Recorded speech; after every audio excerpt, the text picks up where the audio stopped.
आपके लिए आज एक बहुत ही दिलचस्प किताब लेके आई हूँ। इस किताब का नाम है the man who sold the market, how Jim Simons launch the quant revolution. मैं ये किताब के बारे में आज इसलिए बात करना चाहती हूँ कि जिम सिमंस एक ऐसे इन्वेस्टर थे, बहरहाल वो कैपिटल मार्केट्स में इन्वेस्ट करते थे, पर उन्होंने एक बहुत अनोखी चीज़ करी। उन्होंने दिखाया कि जिस तरीके से लोग जो जो टिपिकल निवेश करते थे, जो इन्वेस्ट करते थे स्टॉक मार्केट में, और जिन पैरामीटर्स को, जिन चीज़ों को देख के वो इन्वेस्ट करते थे, उसके अलावा भी एक अनोखे वे से आप इन्वेस्टमेंट कर सकते हैं और आप उसमें पैसा बना सकते हैं।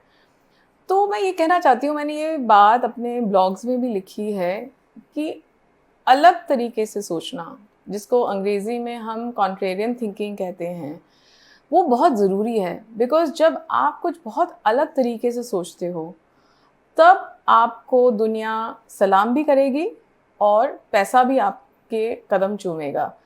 तो मैं एक छोटा-सा इसमें से एक एक्सर्प्ट पढ़ना चाहती हूँ, क्योंकि ये दिखाता है कि उस वक़्त उन्होंने क्या अलग सोचा।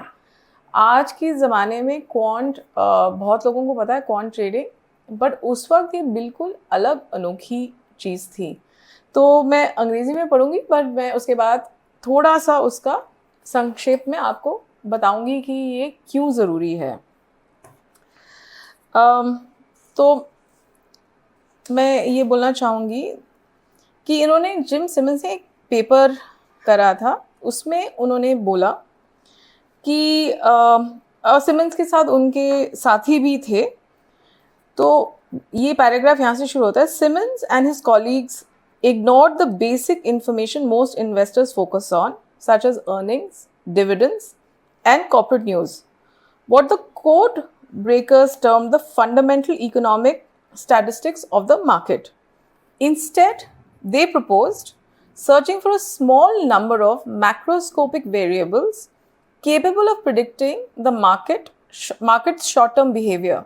They posited that the market had as many as 8 underlying states, such as high variance, when stocks experienced larger than average moves, and good when shares generally rose. Here's what was really unique.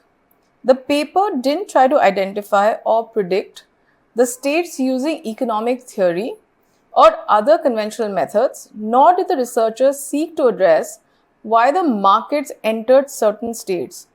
Simmons and his colleagues used mathematics to determine the set of states best fitting the observed pricing data.